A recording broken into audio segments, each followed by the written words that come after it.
Hydraa కూల్చివేతలపై CM Revanth Reddy కీలక వ్యాఖ్యలు చేశారు. చెరువులను కబ్జా చేసిన వారు ఎవరైనా సరే వాళ్ళ భరతం పడతామని ప్రకటించారు. చెరువులే మన జీవన ఆధారమని, అలాంటి చెరువులను కబ్జా చేసిన వారిని వదిలిపెట్టేది లేదన్నారు ఆయన. హైదరాబాద్ ను 100 ఏళ్ల క్రితమే లేక్ సిటీగా మార్చారని, అంతేకాకుండా నగర ప్రజల దాహార్తిని తీర్చేందుకు నిజాం, ఉస్మాన్ సాగర్లను నిర్మించారని వివరించారు. చెరువులే మన జీవన ఆధారమని, శ్రీకృష్ణుడి బోధనను అనుసరించే పాలన అందిస్తున్నామని తెలిపారు. భవిష్యత్ తరాల కోసం ఈ కార్యక్రమాన్ని చేపట్టామని, హైదరాబాద్ ను రక్షించాల్సిన బాధ్యత తనపై ఉందని అన్నారు. అధర్మం ఓడాలంటే యుద్ధం చేయాల్సిందేనని తేల్చి చెప్పారు సీఎం.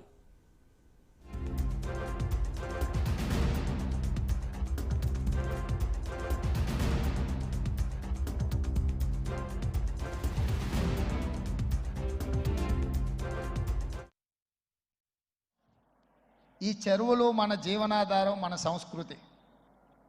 హైదరాబాదు నగరంలో ప్రధానంగా 1908లో వచ్చిన వరదలు, ముఖ్యంగా 115 సంవత్సరాల క్రితం ఈ నగరం మీద వరదలు ఉప్పెనై కమ్మేసి వేలాది మంది ప్రాణాలను బలిగొన్నది. ఆనాటి పాలకుడు నిజాం సర్కార్ చెల్లించిపోయి వేలాది మంది ప్రాణాలు కోల్పోవడానికి కారణమైన ఈ వరదల్ని నియంత్రించాలి అని అంటే ఏమి చేయాలి అని ప్రపంచంలో ఉండే గొప్ప వ్యక్తులందరినీ సంప్రదించి మోక్షగుండం విశ్వేశ్వరయ్య గారిని, ప్రపంచానికే ఒక ఆర్కిటెక్ట్ అయిన మోక్షగుండం విశ్వేశ్వరయ్య గారిని నియమించడం జరిగింది.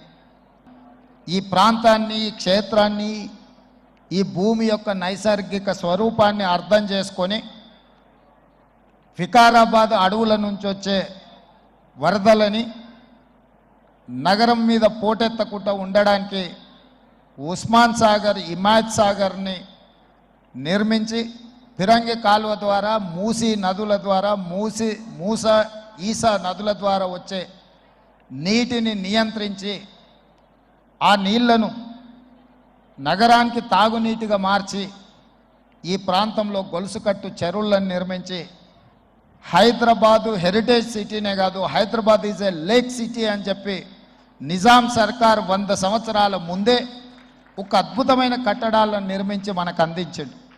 వారి వారసత్వంగా వచ్చిన ఈ కట్టడాలు మొన్న జరిగిన ఎండాకాలంలో తాగునీటి సమస్య వచ్చే కృష్ణా, గోదావరి ఎండిపోతే హైదరాబాదు నగరానికి దాహార్తి తీసింది.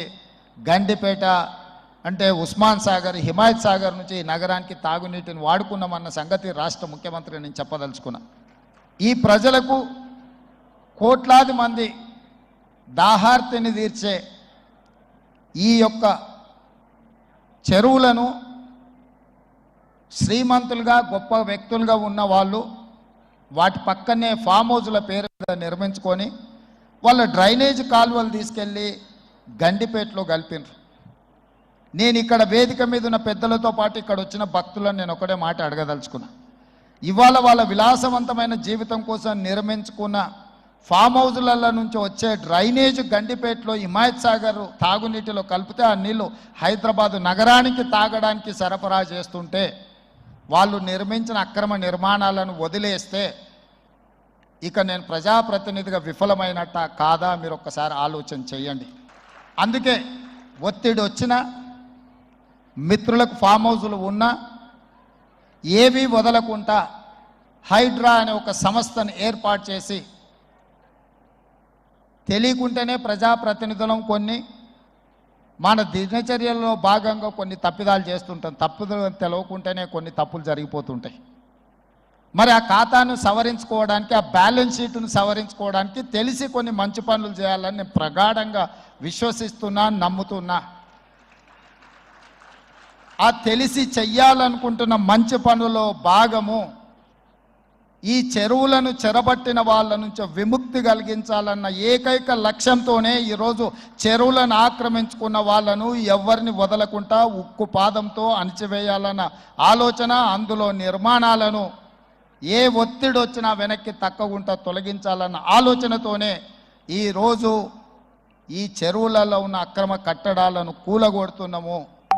దీనికి స్ఫూర్తి భగవద్గీత అనే ఇవాళ ఆ శ్రీకృష్ణ భగవానుడి బోధనానుసారమే ఈరోజు ఈ చెరువులను కాపాడే కార్యక్రమాన్ని నేను తీసుకుంటున్నా. నాకు తెలుసు ఈ చెరువులలో నిర్మాణమైన విలాసవంతమైన ఫామ్ హౌజులు ప్రభుత్వాన్ని ప్రభావితం చేయగలిగిన స్థానాలలో ఉన్న చాలామంది వ్యక్తులు ఉన్నారు.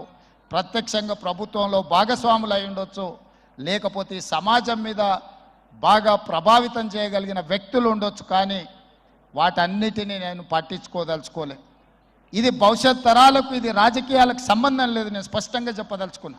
రాజకీయాల కోసమో లేకపోతే రాజకీయ నాయకులను కొంతమందిని దృష్టిలో పెట్టుకొని చేపడుతున్న కార్యక్రమం కాదు ఇది.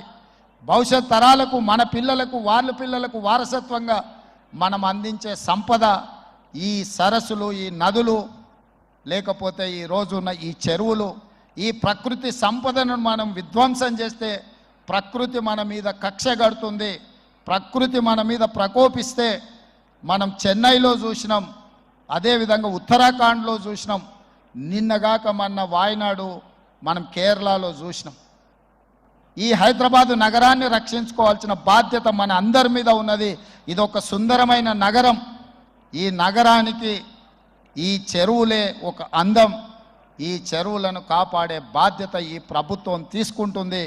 ఎవరు ఏమనుకున్నా, ఎవరు ఏ ఒత్తిడి తెచ్చినా వాటన్నిటిని పక్కన పెట్టి చెరువులను ఆక్రమించుకున్న వాళ్ళ భరతం పడుతుంది ఈ ప్రభుత్వం అని చెప్పి నేను ఈ సందర్భంగా తెలియదలుచుకున్నా.